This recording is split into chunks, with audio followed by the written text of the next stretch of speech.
year was 1938. Edward and Miriam Hawthorne had recently settled into the sprawling Greystone Manor, a mansion cloaked in mystery with dark corridors that seemed to twist into infinity.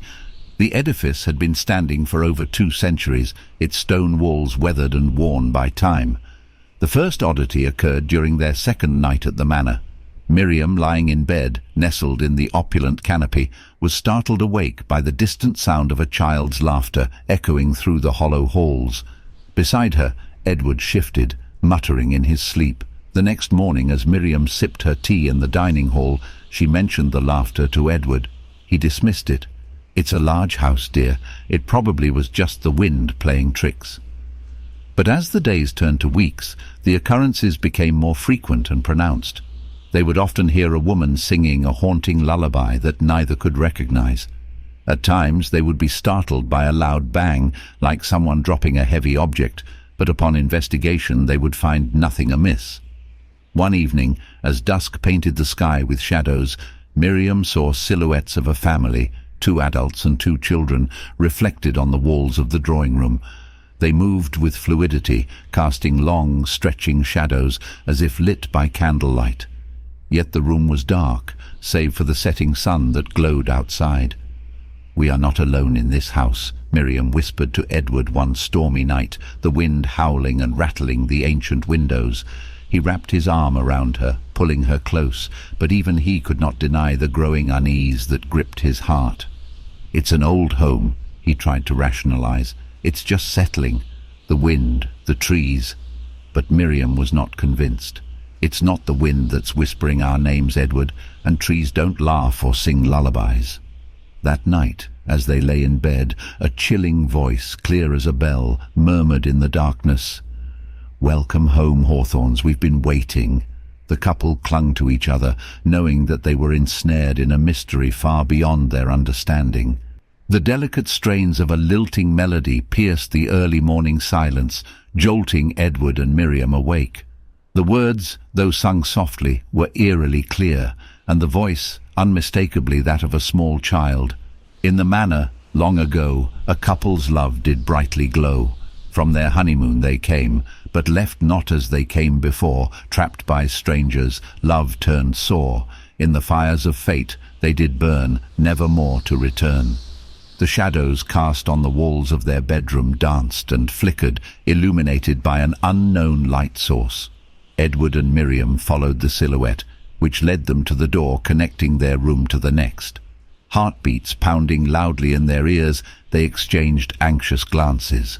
Hesitating for a moment, Edward gently turned the doorknob and opened the door.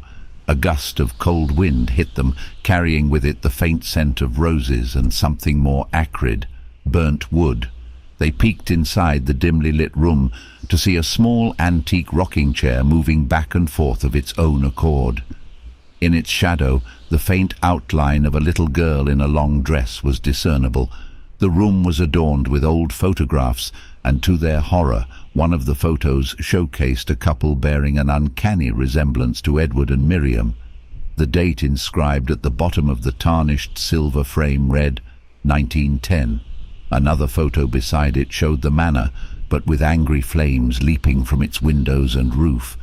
Miriam, her voice trembling, whispered, "Edward, that song, the couple in the photograph, do you think—" Edward, his face as pale as the linen sheets they'd just left, replied, "It can't be. It's just a coincidence."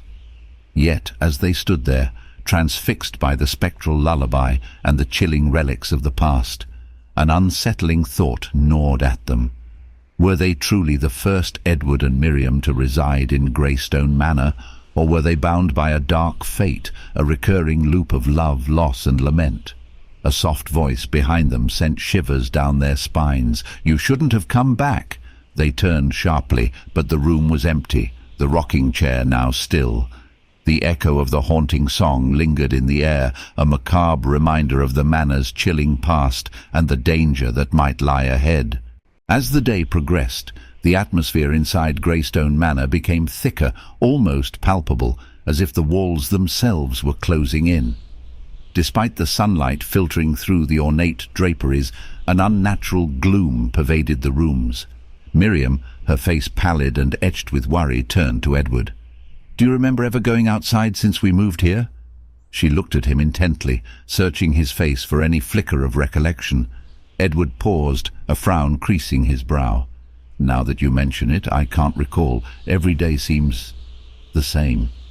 This realization was unsettling. The past days, or had it been weeks, blurred into one long, monotonous stretch, while their daily routines seemed intact: meals, chores, conversations.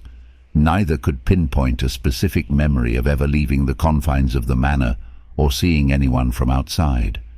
Even more distressing was the increasing frequency of the mysterious shadows and voices. Whispers echoed from nowhere and everywhere, always too soft to discern, yet loud enough to be unnerving.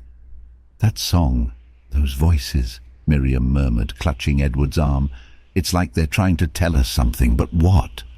Suddenly, a shadow moved swiftly across the wall, a childlike silhouette dancing to an unheard tune. This was followed by a chorus of hushed whispers, their cadence rhythmic, like a chant. "In the manor, here they stay, can't go out, can't get away." Miriam's eyes widened in fear. "Make them stop, Edward, please make them stop." Edward, though equally unnerved, tried to soothe her. "We need to find out what's happening, Miriam. There has to be a logical explanation." But as night fell and the shadows deepened, logic seemed an increasingly distant ally. The couple felt trapped, ensnared in a web of supernatural occurrences that defied understanding, and as they huddled together in the dim light of the parlour, a chilling thought occurred to them. Were they prisoners in their own home, or had they become an indelible part of Greystone Manor's haunted history? In the dimly lit parlour, adjacent to where Edward and Miriam clung to each other, a family sat huddled. The mother, Clara, spoke in hushed tones to her husband Thomas, while their children, Lily and Samuel, sat on the floor, drawing pictures with old crayons. "Thomas, the children heard it again," Clara whispered, glancing nervously around. "They say they saw shadows and heard voices. They're terrified." Thomas, running a hand through his hair, sighed deeply. "It's the Hawthorne Legend. The townsfolk have talked about it for ages. They say this house is haunted by a couple who died here under mysterious circumstances." Lily looked up from her drawing, her eyes round and fearful. "Papa, I heard a lady singing. It was so sad. And I saw Mr. Edward in the hallway." Samuel chimed in. "I saw Miss Miriam too. She was in the garden looking lost." Clara's voice shook with emotion. "What do they want from us, Thomas? Why won't they leave us in peace?" Thomas wrapped his arms around his family.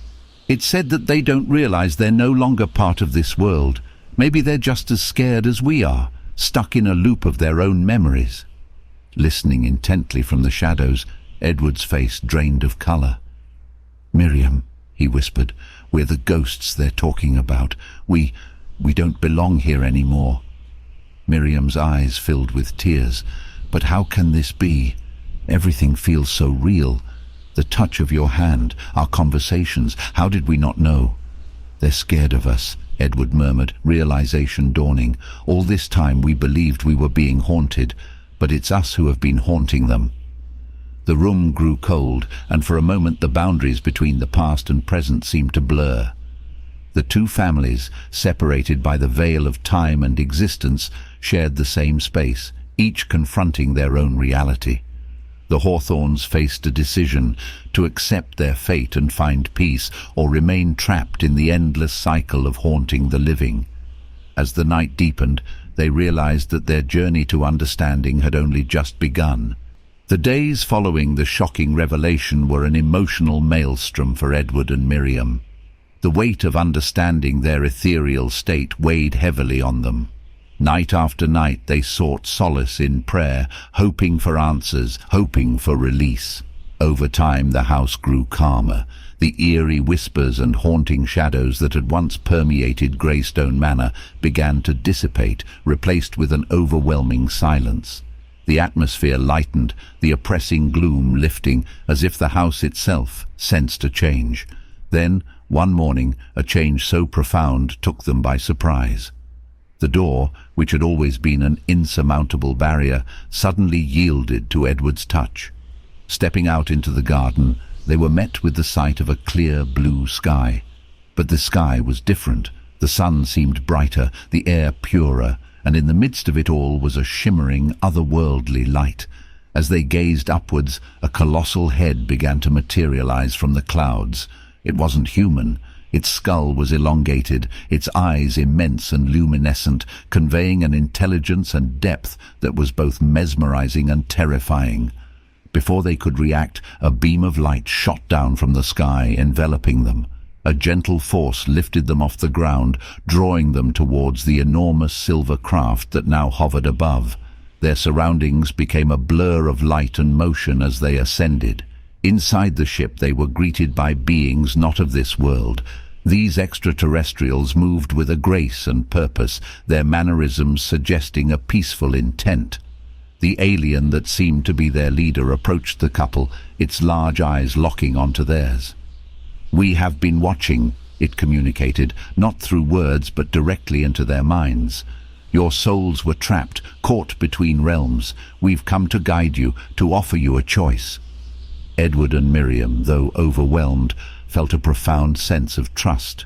The anguish of their ghostly existence faded, replaced with hope and wonder. They had stepped beyond the confines of the earthly realm and into the vast mysteries of the universe. In the embrace of the cosmos and under the guidance of these celestial beings, the Hawthornes embarked on an entirely new journey, leaving behind the whispered legends of Greystone Manor for the stars. The gleaming interior of the ship was unlike anything Edward and Miriam had ever seen. It was a marriage of technology and organic design, with walls that pulsed and corridors that seemed to breathe. The celestial beings moved with purpose, their every motion synchronized in a delicate ballet of grace and intent. The leader, its eyes glowing softly, communicated to them again. "You're at a crossroads, Miriam and Edward Hawthorne. You can remain tied to Earth, bound to the memories of your past lives and the manor. But remember, it is now a realm where you no longer belong. The living have their own paths, and your presence there disrupts the balance." Miriam clutched Edward's hand, the familiar touch anchoring her in this surreal experience. "And the other option?" she inquired, her voice filled with trepidation. The alien leader continued, "Or you can embark on a new adventure in a distant world we've nurtured, a place where souls like yours find new beginnings. However, the journey of reincarnation is one of individuality. You will not remember your past, and you will start afresh. If your bond is as strong as we sense, fate will guide you to each other once again." The weight of the decision pressed down on them. Remaining in their old home would mean an eternity of watching others live, a ghostly existence devoid of purpose. The prospect of a new life was tempting, but the uncertainty was daunting. Would their love, which had survived death and time, be able to navigate the complexities of a new beginning? Edward looked deep into Miriam's eyes, searching for an answer. "I believe in us," he whispered. "No matter where we are or who we become, our souls will find a way back to each other." With a nod of agreement and tears glistening in her eyes, Miriam replied, "Let's take the leap together." The leader signaled to its companions, and a mesmerizing pattern of lights enveloped the couple. As the ship soared through the cosmos, two souls prepared for their next grand adventure, hopeful that love would once again guide them to one another.